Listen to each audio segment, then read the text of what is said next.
Welcome back. Well, September is National Preparedness Month, and the City of Tallahassee teaming up with Leon County to help residents get the tools they need to prepare for any emergency situation. Today, specifically talking about hurricanes and maybe even a little bit about flooding. Joining us now is Mark Fuller from the City of Tallahassee, and also we have Mark Wool from the National Weather Service. Thanks so much for coming on by and giving us a little bit of your time this morning. Thank you. Glad to be here. Okay, so I think we want to start a little bit. Everyone's minds currently are on floods because we saw the horrific scenes coming out of Utah on the Nevada border, and 16 people actually passed away because they just went to the shoreline of where these floods had started to form and just got swept away. Why is it that people don't really hold floods to the sort of scary potential that we do when we think of tornadoes and hurricanes? Well, I think that people don't realize just how strong water can be. Just a shallow amount of water moving at speed can knock a person right off their feet, and perhaps a foot of water can pick a car up and sweep it away. Another thing is people are used to driving through puddles and what have you, but what they don't understand is sometimes the water can be deeper than they think, and they can get into trouble before they know it. What advice do you guys have when it comes to actually taking safety precautions and staying safe if they do see ponding on area roads? Don't go around any barricades. A lot of people will think that they can drive through it, and with just a foot of water, it can float a car away, and a lot of people will get trapped in the water, and drowning's like the #1 cause. They don't stay by the safety barricades.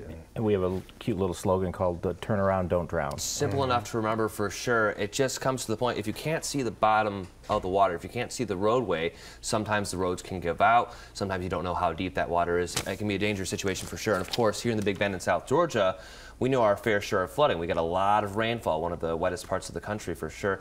What are some precautions that on the local side of things? What is Leon County, what is the National Weather Service, how are they teaming up to make sure people are informed and safe as we continue to talk about Preparedness Month?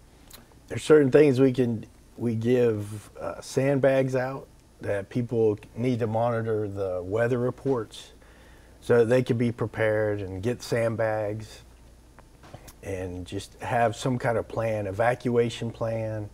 And we have a good website that's easy to remember, haveahurricaneplan.com. Haveahurricaneplan.com, and there's a nice video there that goes along with a brochure they can download to give them information on things like stuff to put in a hurricane survival kit, for example. Of course, and of course we are just past the peak of hurricane season now, which was on September 10th, but the official season continues until the end of November. Any tips or advice, because we still got a ways to go before we sort of see the season wrap up here? I would just tell Florida Big Bend residents to remember that the last hurricane that affected the area did occur in November, so we need to stay prepared and vigilant right through the end of the season. That, of course, was Kate. Kate back in '85, very interesting for sure. And of course, it doesn't even take a hurricane, though. We saw Tropical Storm Debbie just a few years ago impacting parts of the Suwannee Valley. A lot of rainfall, a lot of sinkholes opening up, which just coupled together with the flooding potential as well, making it quite dangerous. Y'all have a couple events coming up for other preparedness. We have the Build a Bucket event coming up this weekend, along with active shooter training. Want to talk a little bit about those events? Yeah, there's several events coming up. Those are opportunities for organizations, not just in the emergency management community, but in the private sector, to get their employees involved in running through a plan like that. Exactly. We also have America's Preparathon, which is sort of the culmination of this whole month of activities that occurs on the 30th. Yeah, and you're seeing the events here on your screen. Again, the event coming up this weekend allows you to get your hands on some of the tools to keep you safe for free. It's all brought to you by the Red Cross and folks here as well. The Marks, as we like to say. We got Mark Wool and Mark Fuller. Thanks so much for coming on by. Hopefully there's a big turnout this upcoming weekend to make sure everyone stays safe as we continue to talk about Preparedness Month. Coming up on next Tuesday, we have much more when it comes to the rest of Preparedness Month. We'll have more guests discussing how you and your family can stay safe. Thanks, guys, so much for coming in today. Thank you. Thank you.